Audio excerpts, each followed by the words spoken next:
Bueno, vamos a tomar contacto con Néstor Loggio, es diputado provincial del PJ por Concordia. Me presentó un proyecto que crea un impuesto especial del 30% para los inmuebles ociosos. Eso genera obviamente adhesiones y algunos rechazos. Vamos a hablarlo con él. Néstor, Sebastián Carbone lo saluda. Buen día, ¿cómo le va?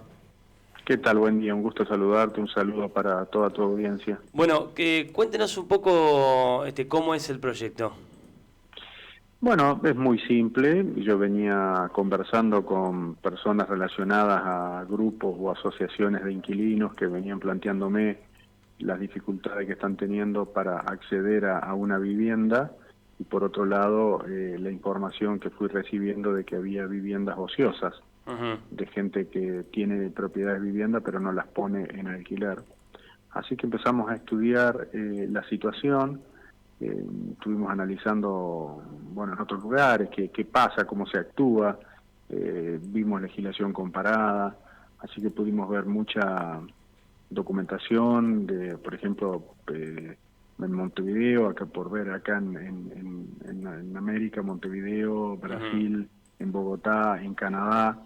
Después en Europa vimos legislación en Francia, en la Gran Bretaña, en España, donde a quienes tienen propiedades y no las ponen al servicio del mercado, el Estado les plantea un aumento en la presión fiscal para que de alguna manera se involucren en el mercado inmobiliario y ayudar a mejorar la oferta.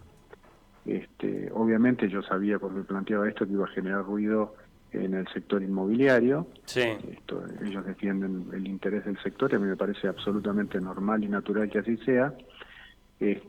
Nosotros lo que planteamos es ver de qué manera quienes tienen capacidad y capital para invertir se involucran en el mercado. Por eso nosotros hablamos de un impuesto especial a partir de la cuarta propiedad.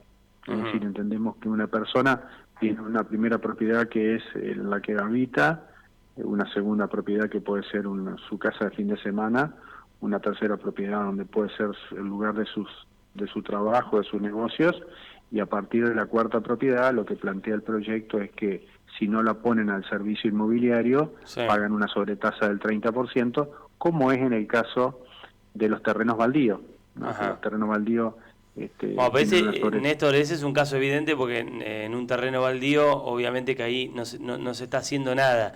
Ahora, usted decía, bueno, ante la cuarta propiedad, pongamos que estamos hablando de alguien, usted planteaba un buen ejemplo que es, bueno, tiene su vivienda, la vivienda propia donde vive, una vivienda de fin de semana, y pongamos que tiene más de una oficina, ¿no? De su laburo, que es dueño de más lugares. Ustedes, o este proyecto plantea controlar que se esté utilizando y no que esté vacío, por ejemplo, o por más que se esté usando se le cobraría el impuesto. No, lo planteas bien, es bien, muy buena la pregunta, porque la norma que nosotros estamos pensando, que yo lo planteé como un disparador, ¿no? Para generar un debate necesario en una situación que se está poniendo cada vez más compleja. Lo que planteamos como criterio de control es el consumo energético, que es el que se utiliza en todos lados, lo que nosotros pudimos ver en todos los lugares que analizamos. Se cruza información de la agencia fiscal y de los estados con las empresas proveedoras de energía. Si la casa no tiene consumo de energía, se entiende que está vacía, y si tiene consumo de energía, porque se entiende que está activa, ¿verdad? O sea, ese sería puntualmente el método de control, ¿está bien? Exactamente. Y usted dice, yo entiendo que el sector inmobiliario defienda el interés, pero a ver, se supone, pienso con usted al aire, pero una inmobiliaria, me está pasando en este momento, para alguien cercano que necesita un lugar para alquilar, me puse a buscar y en las inmobiliarias encontrar algo para alquilar es cada vez más difícil. De hecho, en las páginas de las inmobiliarias muchas veces usted entra y se encuentra con que hay algún galpón, algún local, pero si usted quiere alquilar una vivienda en Gualeguaychú, es muy difícil encontrar en los sitios de las inmobiliarias un departamento o una casa. Se repite en todos lados eso. Eso pasa en todos lados. Ahora, yo soy de Concordia, conozco muy bien el mercado inmobiliario, y lo que yo observo, veo, es que los pequeños ahorristas los que que han ido, digamos, a lo largo de los años haciendo construcciones para alquilar, para tener una renta diferencial, para garantizarse la jubilación, etcétera, esos pequeños ahorristas inmediatamente ponen el inmueble para la renta. Sí.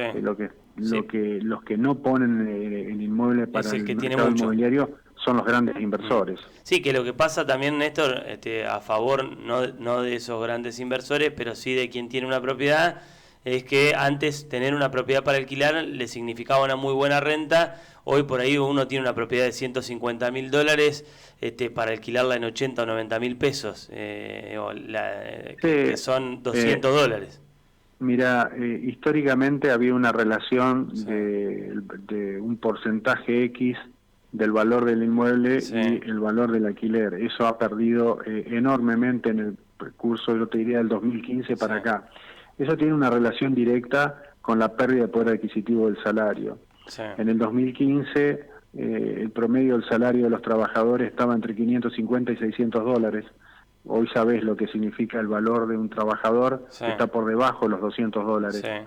Entonces es natural que el valor del inmueble no pueda seguir el ritmo que traía hasta el 2015, porque el valor del salario ha perdido enormemente capacidad.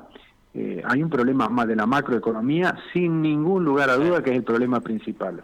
Si no arreglamos la macroeconomía, esto no tiene solución.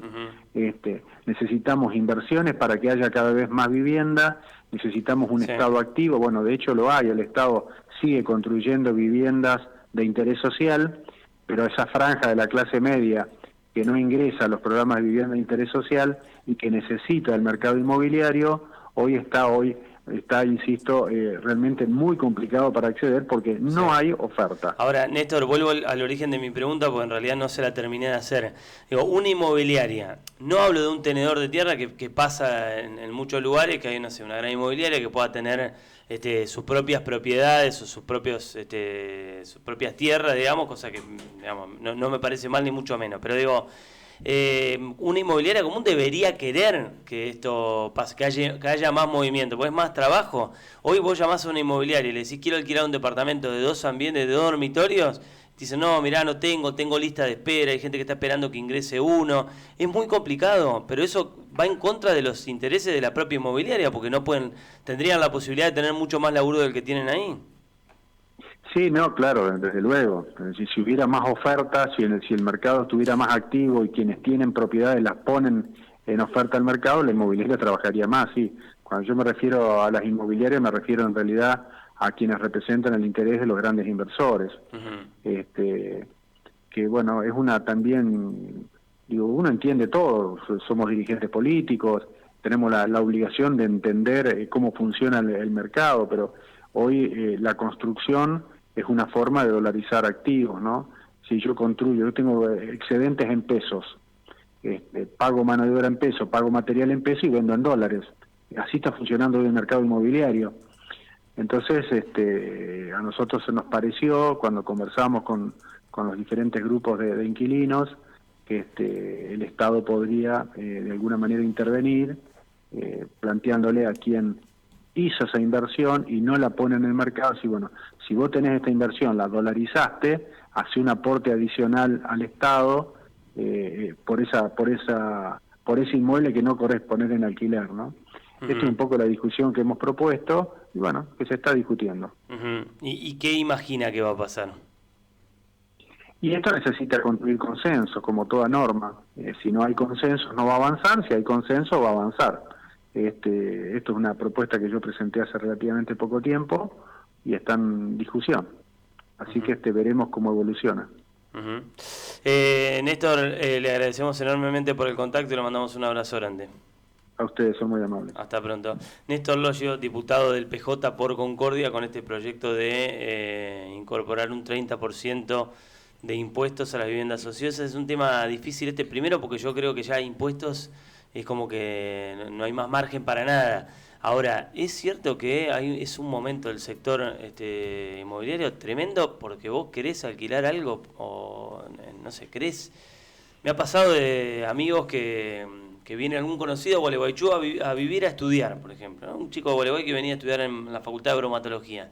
Y un amigo me dice, ¿le conseguís algo allá? Pero, ¿sabes el quilombo que es conseguirle un departamento de 1 o 2 dormitorios a alguien? Sí, y aparte, por ejemplo, cuando se te vence el contrato, que te dicen, bueno, hay otro valor, y vos decís, bueno, por ahí es un costo que no podés asumir y querés buscar otras alternativas, es prácticamente imposible conseguir un departamento en alquiler acá en la ciudad. Sí. Muy difícil. Eso también genera que, pues, recién yo decía, eso pasa en todos lados.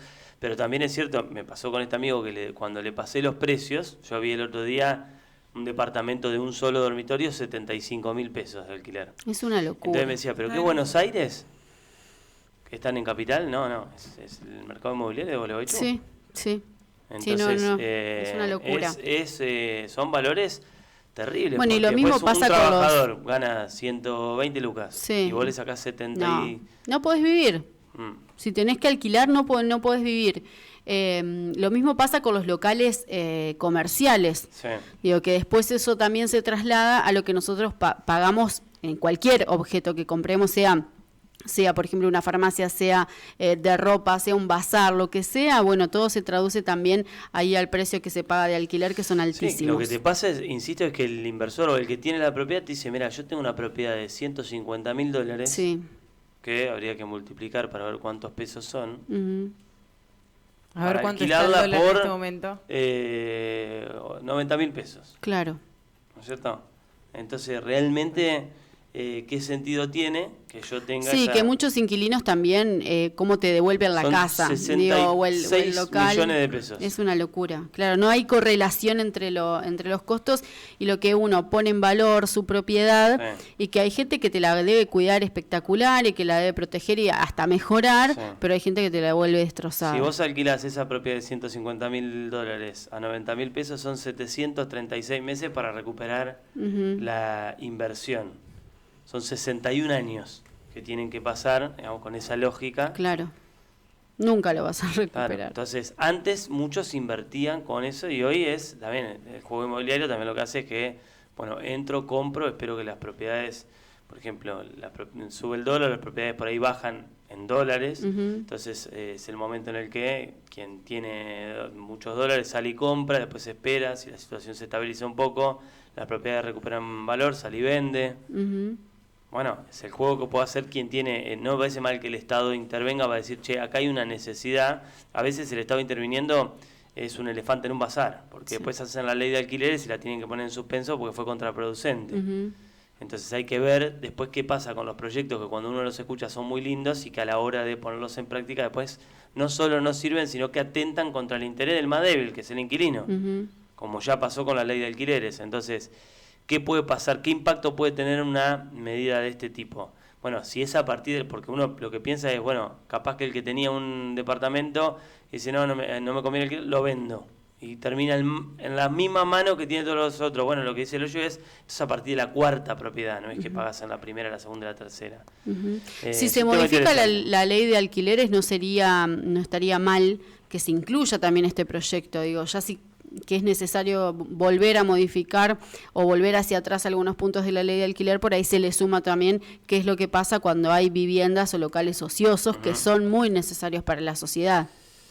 11:13 en toda la República Argentina.